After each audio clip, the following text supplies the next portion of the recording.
Welcome back to It's a Vase Productions. Today I'm doing another comedy reaction video. George Carlin again, because heavy metal fan asked for it in the comments, and I don't know if that's actually your name. I'll put it up on the screen. But you know, you keep asking for it, I'll keep giving it to you. So look out for that. So more George Carlin. I wanted to pick one that seemed like it was going to be awesome, and I found this one. It's called George Carlin on Soft Language, and he is a great I'm just going to watch it. Let's go. I don't like words that hide the truth. I don't like words that conceal reality. I don't like euphemisms or euphemistic language. And American English is loaded with euphemisms because Americans have a lot of trouble dealing with reality. Americans have trouble facing the truth. So they invent a kind of a soft language to protect themselves from it. And it gets worse with every generation. For some reason, it just keeps getting worse. I'll give you an example of that. There's a condition in combat. Most people know about it. It's when a fighting person's nervous system has been stressed to its absolute peak and maximum, can't take any more input. The nervous system has either snapped or is about to snap. In the First World War, that condition was called shell shock. Simple, honest, direct language. 2 syllables. Shell shock. Almost sounds like the guns themselves. That was 70 years ago. Then a whole generation went by, and the Second World War came along, and the very same combat condition was called battle fatigue. 4 syllables now. Takes a little longer to say. Doesn't seem to hurt as much. Fatigue is a nicer word than shock. Shell shock. Battle fatigue. Then we had the war in Korea, 1950. Madison Avenue was riding high by that time, and the very same combat condition was called operational exhaustion. Hey, we're up to 8 syllables now. And the humanity has been squeezed completely out of the phrase. It's totally sterile now. Operational exhaustion. Sounds like something that might happen to your car. Then, of course, came the war in Vietnam, which has only been over for about 16 or 17 years. And thanks to the lies and deceit surrounding that war, I guess it's no surprise that the very same condition was called post-traumatic stress disorder. Still 8 syllables, but we've added a hyphen. And the pain is completely buried under jargon. Post-traumatic stress disorder. I'll bet you if we'd have still been calling it shell shock, some of those Vietnam veterans might have gotten the attention they needed at the time. I'll bet you that. I'll bet you that. It's only worse now than when we were talking about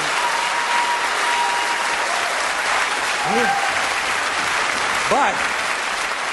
But it didn't happen. And one of the reasons is because we were using that soft language, that language that takes the life out of life. And it is a function of time. It does keep getting worse. Give you another example. Sometime during my life, toilet paper became bathroom tissue. I wasn't notified of this. No one asked me if I agreed with it. It just happened. Toilet paper became bathroom tissue. Sneakers became running shoes. False teeth became dental appliances. Medicine became medication. Information became directory assistance. The dump became the landfill. Car crashes became automobile accidents. Partly cloudy became partly sunny. Motels became motor lodges. House trailers became mobile homes. Used cars became previously owned transportation. Room service became guest room dining. And constipation became occasional irregularity. When I was a little kid, if I got sick, they wanted me to go to the hospital and see the doctor. Now they want me to go to a health maintenance organization or a wellness center to consult a healthcare delivery professional. Poor people used to live in slums. Now the economically disadvantaged occupy substandard housing in the inner cities. And they're broke. They're broke. They don't have a negative cash flow position. They're fucking broke. Because a lot of them were fired. You know, fired. Management wanted to curtail redundancies in the human resources area. So many people are no longer viable members of the workforce. Smug, greedy, well-fed white people have invented a language to conceal their sins. It's as simple as that. The CIA doesn't kill anybody anymore. They neutralize people. Or they depopulate the area. The government doesn't lie. It engages in disinformation. The Pentagon actually measures nuclear radiation in something they call sunshine units. Israeli murderers are called commandos. Arab commandos are called terrorists.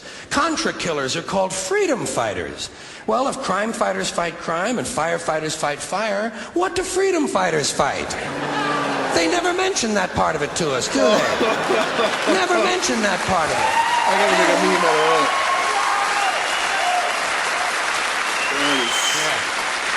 And some of this stuff is just silly. We all know that. Like on the airlines, they say they want a pre-board. Well, what the hell is pre-board? What does that mean? To get on before you get on? They say they're going to pre-board those passengers in need of special assistance. Cripples! Simple, honest, direct language. There's no shame attached to the word cripple that I can find in any dictionary. No shame attached to it. In fact, it's a word used in Bible translations. Jesus healed the cripples. Doesn't take 7 words to describe that condition. But we don't have any cripples in this country anymore. We have the physically challenged. I was gonna say differently. Is that a grotesque enough evasion for you? How about differently abled? I've heard them called that, differently abled. You can't even call these people handicapped anymore. They'll say, we're not handicapped, we're handy-capable. These poor people have been bullshitted by the system into believing that if you change the name of the condition, somehow you'll change the condition. Well, hey, cousin, doesn't happen. Doesn't happen. We have no more deaf people in this country, hearing impaired. No one's blind anymore, partially sighted or visually impaired. We have no more stupid people. Everybody has a learning disorder. Or he's minimally exceptional. How would you like to be told that about your child? He's minimally exceptional. Oh, thank God for that. Psychologists actually have started calling ugly people those with severe appearance deficits. It's getting so bad that any day now I expect to hear a rape victim referred to as an unwilling sperm recipient.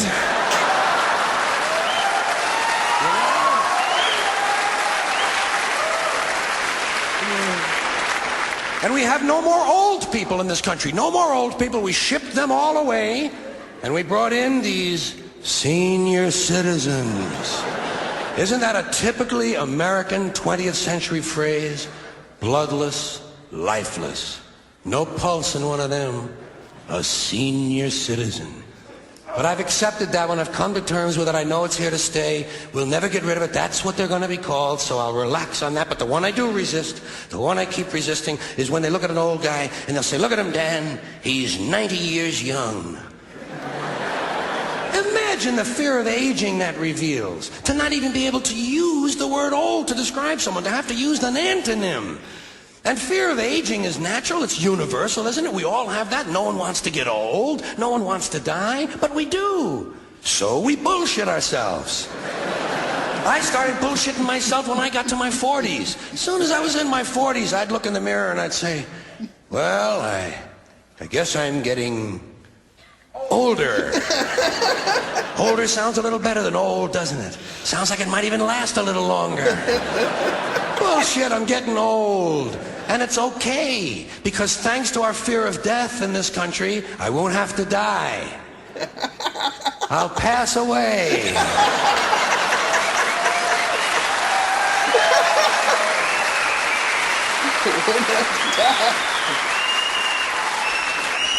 Or I'll expire like a magazine subscription. If it happens in the hospital, they'll call it a terminal episode. The insurance company will refer to it as negative patient care outcome. And if it's the result of malpractice, they'll say it was a therapeutic misadventure. I'm telling you, some of this language makes me want to vomit. Well, maybe not vomit, makes me want to engage in an involuntary personal protein spill. Thank you all.